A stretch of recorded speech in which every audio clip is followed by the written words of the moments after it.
Hi everyone, this is Sean with the MassSupport Network. Today we're going to talk about wastewater testing, a way to test for COVID-19 on a citywide scale. As of this recording, the United States has conducted over 50 million tests for COVID-19. Now, that's a very impressive number, but there are almost 330 million people in the United States, and many people will need multiple tests based on their jobs or risk factors.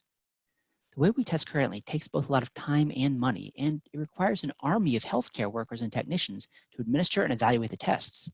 Also, we are unlikely to start significant testing in an area until cases are already on the rise, and we may never catch asymptomatic cases.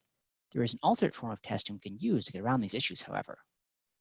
Coronavirus can be found in the fecal matter of infected people long before they start to show symptoms. While it's unlikely to catch the virus from feces, we can test for it that way.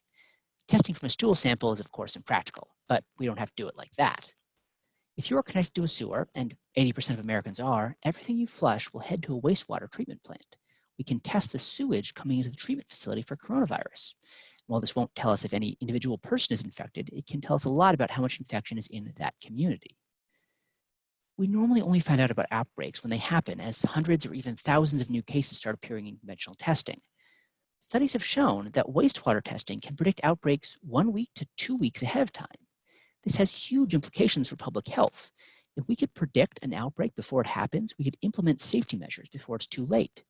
Columbia University estimates that if the US began its lockdowns a week earlier, 36,000 fewer people would have died between March and May.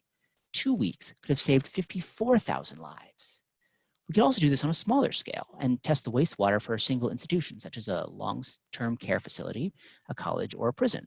These are all potential sources of major outbreaks, and advance warning could drastically reduce the spread.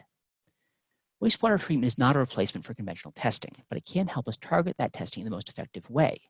When we can see that an area is due for a spike, we can focus our testing efforts there. We can also limit lockdowns or other restrictive measures to only areas with high infection rates without affecting the rest of the state.